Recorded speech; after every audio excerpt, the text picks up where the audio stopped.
ঠিকে গুৰুত্বপূৰ্ণ খবৰ জলসিঞ্চন বিভাগৰ ওপৰত গুৰুতৰ অভিযোগ উত্থাপন কৰিছে শিৱসাগৰৰ বিধায়ক অখিল গগৈয়ে শিৱসাগৰ বিধায়কগৰাকীয়ে কৈছে যে শিৱসাগৰত জলসিঞ্চন বিভাগত 19 কোটি টকাৰ দুৰ্নীতি হৈছে আৰু এই দুৰ্নীতিৰ তদন্ত কৰিব লাগে আৰু সিবিআইক এই তদন্তৰ দায়িত্ব দিব লাগে জলসিঞ্চন বিভাগ এটা মৃত বিভাগ বুলি উল্লেখ কৰিছে আৰু জলসিঞ্চন বিভাগে অখবৰ কোটো এটুপালু পানী এই পৰ্যন্ত দিব পৰা নাই বুলি এটা গুৰুতৰ অভিযোগ উত্থাপন কৰিছে বিধায়ক অখিল গগৈ আৰু কি কৈছে আমি সবিস্তাৰে খবৰটো লৈ অহাৰ চেষ্টা কৰিম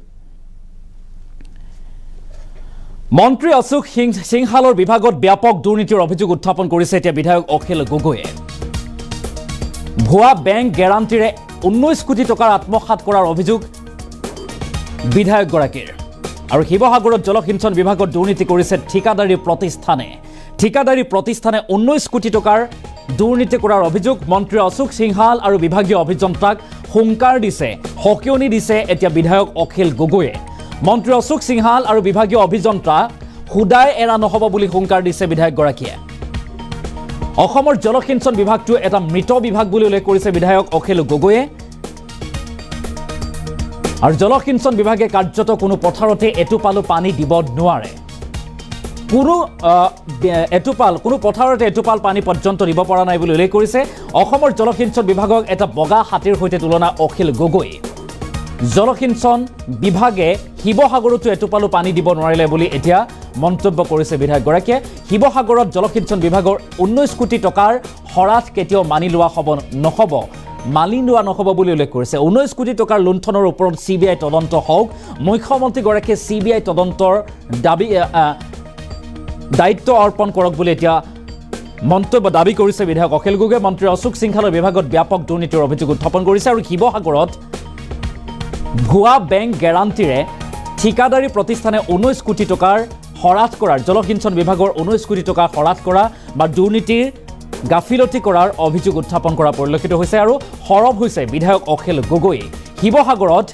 এটুপালু পানী জলসিঞ্চন বিভাগে এটুপালু পানী দিব পৰা নাই বুলি উল্লেখ কৰিছে আৰু সমান্তৰালভাৱে এক্সিকিউটিভ ইঞ্জিনিয়াৰ চিফ ইঞ্জিনিয়াৰ যোন জড়িত আছে যিয়ে এই বিভাগটোৰ লগত জড়িত সকলোকে দোষাৰোপ কৰিছে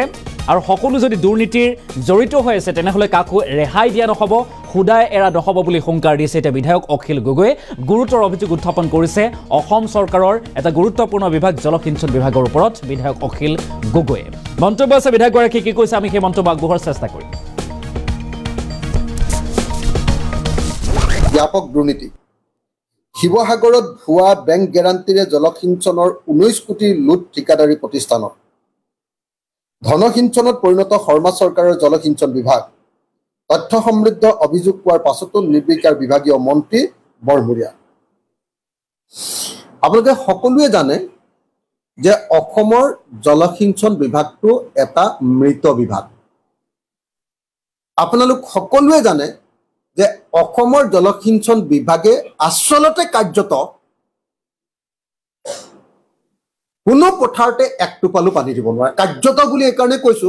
যে বাৰিষা দিনত অলপ পানী দিব পাৰে বাৰিষা দিনত আমাক পানী নালাগে যি সময় কিন্তু খৰালি কালত যি সময়ত আমি কঠীয়া পাৰিব লাগে সেই সময়ত তেওঁলোকে আমাক পানী দিব নোৱাৰে আৰু বাকি বড়ো খেতি বা আহু খেতিৰ সময়তো জলসিঞ্চন বিভাগে এক টোপাল পানীও অসমৰ ক'তো দিব নোৱাৰে যিটো ডিপাৰ্টমেণ্ট নিজে এটা বগা হাতী যিটো ডিপাৰ্টমেণ্টে মানুহৰ কোনো কাম কৰিব নোৱাৰে সেই ডিপাৰ্টমেণ্টত মোৰ শিৱসাগৰটো এক টোপালো পানী দিব নোৱাৰে জলসিঞ্চন ডিপাৰ্টমেণ্ট আমাৰ শিৱসাগৰ সমষ্টিটো দিব নোৱাৰে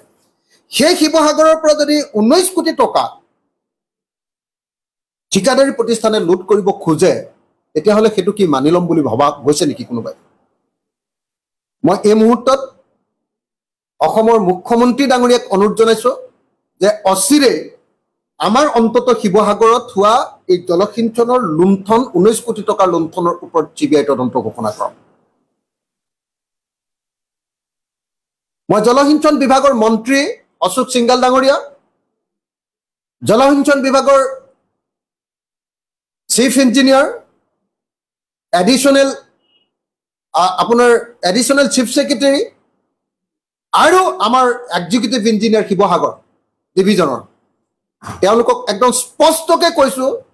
যে যদি এই কেলেংকাৰী হৈছে এই কেলেংকাৰীৰ ধন অনতি বিলম্বে ঘূৰাই আনি আমাৰ শিৱসাগৰৰ কাৰণে যিকেইটা কাম